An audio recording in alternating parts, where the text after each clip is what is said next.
How much should I charge? This is the big question everyone has when building a price book. How much should I charge per hour and how much should I mark up my parts? Well, in another video, we talked about how the price book is broken down into two different sections, and that's an important factor to understand. But when it comes to marking our prices up, well, to be honest with you, we could pick a lot of different numbers. Let me explain it like this. If you started a water bottle delivery company and you rented or you went out and bought yourself big box trucks and you started delivering waters to all of your customers. And then I started a water delivery company and I made a bunch of water bottles and I started delivering them in Lamborghinis. Who's gonna have a higher cost of operations? Well, for one, you can fit more bottles in your truck. Your trucks cost cheaper. And now I've got these high dollar Lamborghinis that have huge insurance risks and I can only put so many bottles in my Lamborghini. So think about this for a second.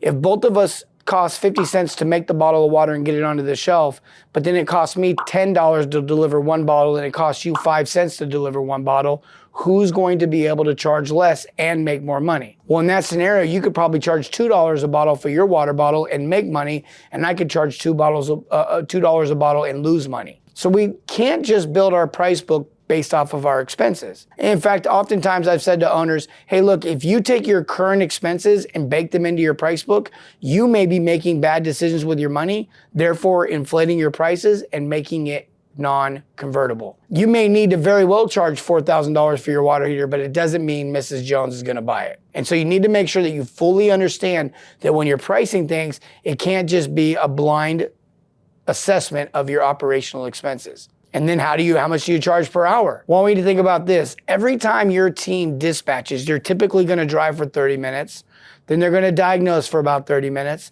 then they're gonna do the work for 30, 45 minutes to an hour on a basic task, and then they're gonna pack up and leave, taking up 2 hours of their day. And if I do that 4 times a day, I'm utilizing 4 hours a day of waste, drive time and diagnosing. And that's assuming that everything's close and nearby. So if you have a technician right now that runs in one truck and runs 4 calls, and you have another technician that runs 1 call, and they spend all day long plumbing, the hourly burden is not the same for the two. So this idea of adding up all of our expenses, whether they're good expenses or not good expenses, and then dividing that out over a preset amount of time that we're gonna work, you almost have to plan to fail. You have to assume that you're not gonna convert sometimes. You have to assume that people are gonna take vacation. You have to assume all this time off. You have to assume all these bad purchases that are baked into the pricing. And at some point it just becomes, you can't climb the mountain. The price has to be so high, everything has to be so high. What I would argue is that you need to get better at spending money, kind of like your personal finances. Make the money, then spend it. Don't spend it, then try to recoup it, which I see a lot of people do in business. And instead what we want to do is we want to get a consistent margin, something that's convertible, something that works. Now, this is tricky because prices change all the time. Water heater prices change all the time.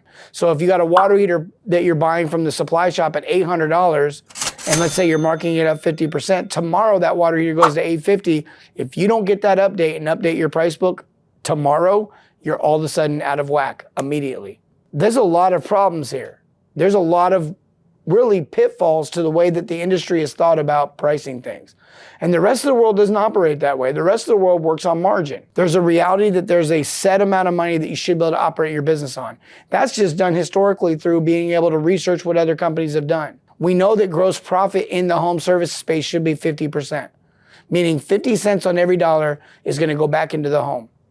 But that's assuming that we're working all 8 hours. That's not factoring in drive time. So no different than a convenience store or a Costco or a grocery store having different prices for different items, which we'll talk about in another video. I really hope you guys get that one because that's gonna be a game changer for you. But it relates specifically back to this. And so how are we gonna operate our business? Well, a traditional home service company can operate on 25% of their revenue. So that doesn't mean that you go out and increase your costs operationally to $10,000 a month and then go try to make 40. It's that you make 40 and then spend 10. Make the money, then spend the money. So what we wanna do is understand the margins. The margins are gonna be 50% gross profit, 25 cents on every dollar going to material, and 25 cents on every dollar going to labor. And you need to have some buffers in there too. So it can't just be 25 cents, 25 cents. I'll explain that later. But at the end of the day, that's what we're looking at. 50 cents on every dollar going back into the job.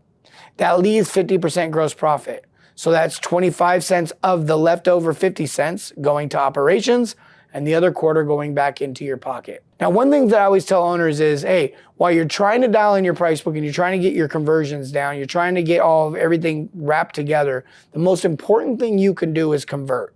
It's better to make a little bit of money than to get a no, because getting a no costs you more than a discount. I'm not recommending discounting. I'm just simply saying it's easier to raise your prices over time than it is to go back and lower them. And you want to get yeses. You want to get your team used to people saying yes. If you can get your team used to saying yes at $1,700, they're going to be able to get the customer to say yes at $1,800, $1,900, $2,100. But if you stick them at a super high price right away, they have to be really good salesmen.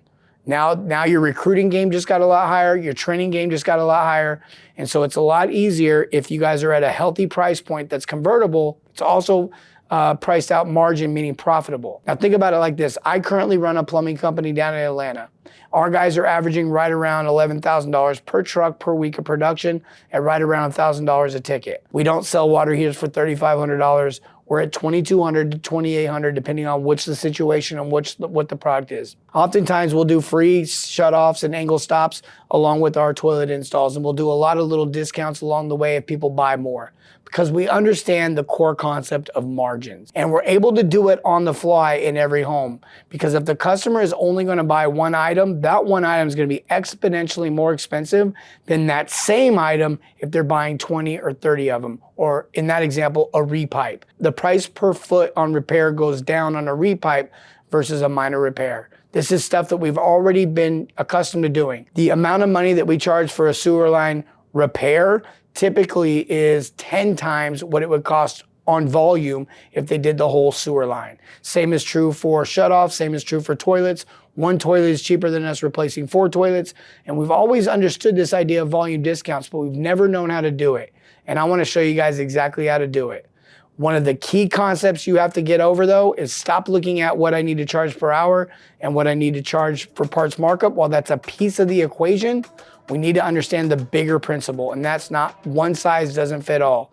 So maybe it's $300 or $400 an hour when we're only doing one item. Maybe it's only $200 or $300 an hour when we're doing 8 items.